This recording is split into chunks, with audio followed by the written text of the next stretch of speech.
Halo sahabat si Ember, kembali lagi dalam seri menyambut Santo Titus Brandsma. Gak kerasa ya 15 Mei udah deket, udah dikit lagi. Nah makanya saya siapin nih 3 video terakhir untuk kita lihat tanggal 12, 13, 14 Mei. Jadi semacam triduum lah gitu ya. Silakan ikutin satu-satu.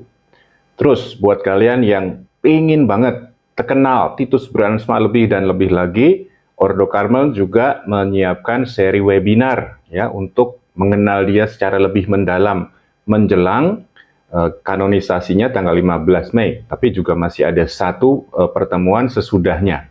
Nah, info lengkapnya cek ya sesudah video di akhir video ini. Ya, sekarang kita lanjut aja perjuangan Titus Brandsma melawan Nazi. Menurut catatan saya, musim gugur tahun 1935, Adolf Hitler ya naik ke puncak kekuasaan. Nah, kalian tahu kan dia ini punya pemikiran, punya keyakinan bahwa ras Arya, rasnya bangsa Jerman itu superior dibanding semua yang lain, semua ras-ras yang lain. Maka perlakuannya terhadap khususnya orang Yahudi itu, wah, kita udah tahu ya, korbannya banyak sekali. Nah, pandangan ini, filosofi ini disebarluaskan ke negara-negara lain di sekitar Jerman, di perbatasan Jerman. Nah, tentu juga masuk ke Belanda. Makanya Titus Brandsma kemudian kan tahu tentang hal ini. Dan dia kemudian mengcounter itu, ya.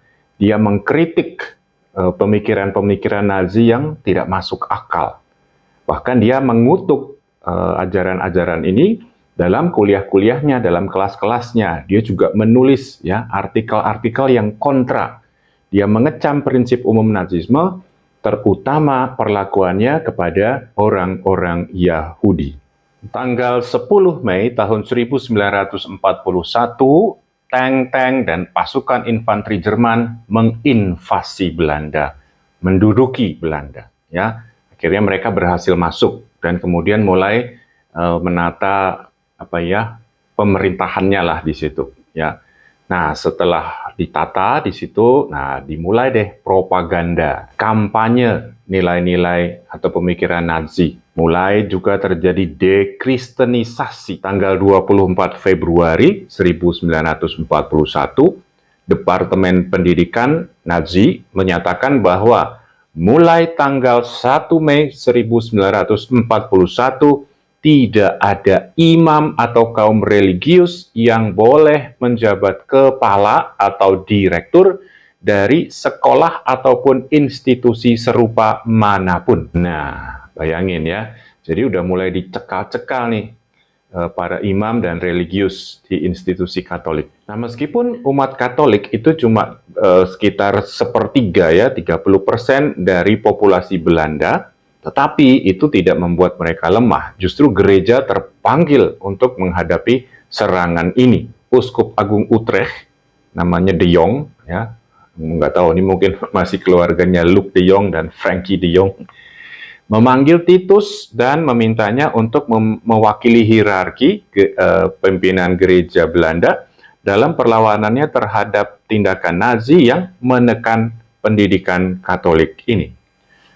Pertama-tama Titus berkonsultasi ya, berbicara dengan para pemimpin pendidikan Katolik di seluruh Belanda. Dalam kesempatan perjumpaan dan pembicaraan itu, dia juga menunjukkan, mengarahkan para pemimpin itu kemana langkah yang harus diambil ya untuk memastikan yurisdiksi gereja atas sekolah-sekolahnya. Gerakan berikutnya adalah mewakili hierarki ya gereja Belanda di The Hague yang dikontrol Nazi. Setelah ditunda berbulan-bulan, baru Titus mendapat kesempatan untuk bisa bicara, menyampaikan pernyataannya yang menjadi juga pernyataan gereja Belanda. Sayangnya bisa diduga usahanya tidak membawa hasil. Perjuangan selanjutnya justru menyebabkan Titus terlibat lebih jauh dalam kontroversi yang berbahaya antara gereja dan Nazi.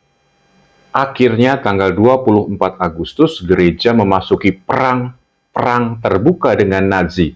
ya, ketika nota pastoral Uskup De Jong dibacakan di gereja-gereja di seluruh Belanda. Dalam suratnya, Uskup menulis dalam kesatuan dengan seluruh hierarki Belanda mengutuk Nazisme. Dia memberitahu umat, ya, umat beriman tentang rencana Nazi untuk menekan sekolah-sekolah Katolik dan meminta para klerus, para imam, ya, untuk menolak pemberian sakramen kepada anggota organisasi yang dikontrol Nazi. Ya, meskipun yang terakhir ini agak gimana gitu, tapi ya bayangkan mungkin situasinya sedemikian rupa ya, sampai diambil langkah-langkah yang seperti itu. Nah, kalau tadi itu perjuangan Titus terkait dunia pendidikan, ya, selanjutnya ini perjuangan Titus terkait dengan dunia pers di Belanda, ya, khususnya pers Katolik. Hierarki Belanda, pemimpin gereja Belanda menyadari dengan baik bahwa selain sekolah atau pendidikan Katolik, pers Katolik harus tetap bebas dan dalam tangan gereja. Kalau gereja sampai kehilangan persnya, itu berarti kehilangan salah satu kontaknya yang paling efektif dengan umat beriman. Uskup Agung juga punya cukup alasan untuk khawatir, sehingga dia meminta lagi bantuan Titus, ya. Dan Titus bergerak dengan penuh semangat.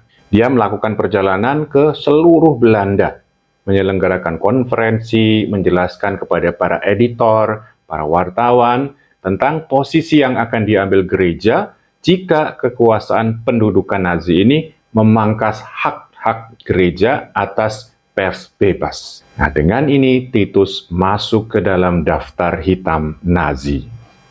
Gerakan perlawanan Titus dijawab oleh Departemen Informasi Nazi yang mengeluarkan sebuah pernyataan tanggal 18 Desember 1941 yang berisi ancaman terbuka terhadap Titus dan gereja Belanda.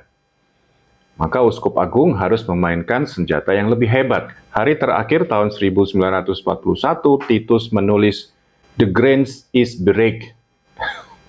Sorry, saya nggak bisa bahasa Belanda, semoga nggak terlalu salah. Ya.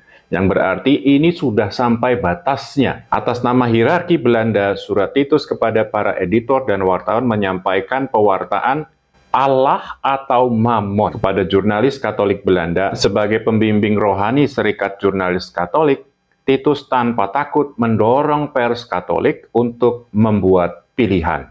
Bulan Januari tahun 1942, Titus memulai tur kedua ke seluruh negeri, ya, ke seluruh Belanda untuk berbicara dengan para uskup di seluruh Belanda tentang pandangannya mereka tentang dunia pers ini.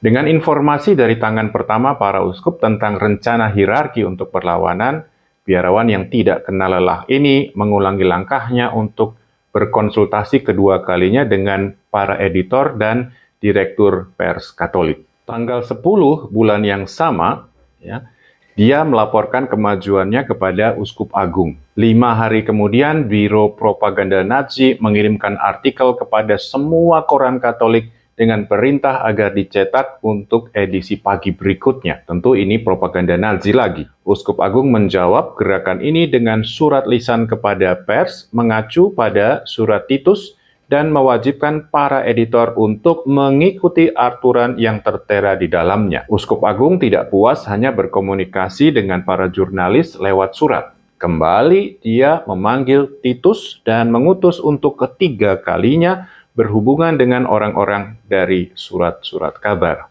Kali ini Titus memastikan adanya pernyataan tertulis bahwa koran-koran tersebut akan tetap setia kepada gereja.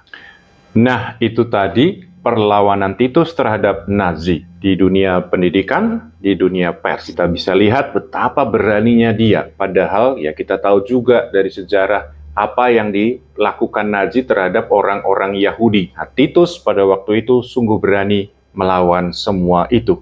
Makanya bisa dibayangkan, bisa diduga apa akhir yang menanti si Titus Brandsma ini.